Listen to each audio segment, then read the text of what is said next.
Hello there and welcome back to another edition of the Hot Lap Classic Remastered. This time we're taking a look at the 1999 Volkswagen new Beetle 2-litre GLS. Oh, it's a GLS, so you know it's gonna absolutely pound the track. Yeah, the new Beetle. This car, do you remember when this car was coming out? This car was in like every single game from about 1998 to 2002. Yeah, this was something, wasn't it? Hyped, and then, well, it turned out to be a bit rubbish. Much like the old Beetle, really, but, you know. It was essentially a Golf 4 chassis with this shape put on top of it. I'm reluctant to call it good looking, because it isn't. These cars were very strange to drive, apparently, because you sort of sit in the middle where the bubble comes up, and then there's a lot of space between you and the windscreen. Now, admittedly, some people who do like this car, very tall people, love the new Beetle because they fit. And there was some cool versions of this. I think they did like a V5, and they did some turbo engines, and of course there was the RSI. But in this game we have the 2-litre GLS. That being said, this makes a lot of power. 376 horsepower, 1,072 kilos. It is a front-engined, front-wheel drive, and this should be interesting. It is going to get 6 laps of the Motorsports Land track in order to set the best time it possibly can. It sounds like a Toyota GT1. Our current leader is the Toyota Celica rally car, which at the moment 27.552, the new Beetle, unlikely to beat that. Now, with that being said, there is a new Beetle in this game that I am curious to take a look at soon, and that is the new Beetle GT, which is essentially a race preps version with 4-wheel drive, sort of a diet TTLM, which that should be quite fun. Now, in terms of where this is going to go, well, Volkswagen products have not been doing too bad. The slowest Golf we've had is a 31.120. That is actually the same engine that this car has, the 2-litre. So, interesting to see how this does with that. I believe that may have also been wearing the race mod. Could be wrong there. Yeah, in relation to that, it'll be interesting to see. Straight away, this is very sketchy to drive. The front wheels. Okay, so it's got gobs of power, and when you come into a corner like this, the front wheels don't hook up, and then they do, and all the power goes through them, and then it becomes uncontrollable. It's like driving a North Korean missile. You don't know what it's going to hit.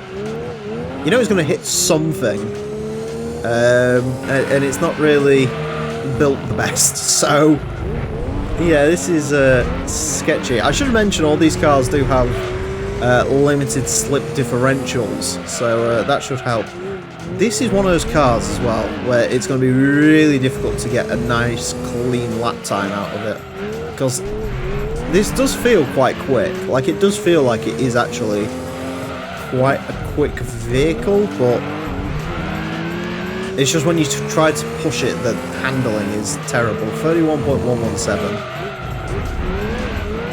That should put it about equal with that Golf I was talking about.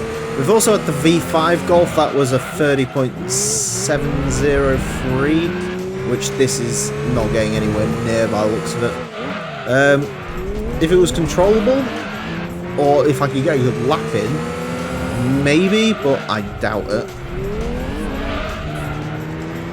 Do you know the funny thing is, this would actually, wow, okay, 30.776, maybe I was lying. This is one of those cars where this would be really good at like a Seattle or something like that, where it's all 90-degree corners.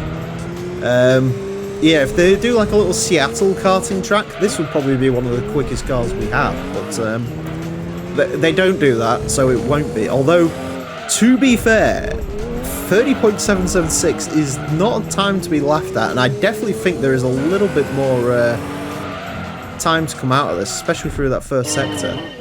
That is... okay, it's awful to drive, let's just get that clear, but it's quick. There's no denying that. Yeah, I think there's some time on the table there. I honestly think there's probably a 30.5 lurking in there if you're willing to work for it, but you'd have to really work for it. 30.776 will place this into 102nd place. It is 1,000th of a second quicker than a Chevrolet Corvette Gran Sport. It's quicker than an EG Civic, quicker than an NSX, quicker than a Citroen Saxo. All of that hurt to say. It is slightly slower than the Acura Integra Type R, Golf V5, MR2 GTS Laguna. So it's one of those weird ones where it's right on the precipice, I can't speak, of... It's between a mid-front wheel drive car, which would sort of be hanging around the low 31s, to an upper tier one, which is sort of more the low 30s. That's where they usually hang out. It's right in the middle of those. So yeah, it's not like a Civic Type R or an Audi A3 or something like that, but it did better than I expected, especially considering that is sketchy to drive. That is not fun. But so far, the Volkswagens, they're doing alright around here. Anyways, that is it for this episode. Thank you all very much for watching. Join me next time when I'll be driving something less bubbly. Until then, farewell.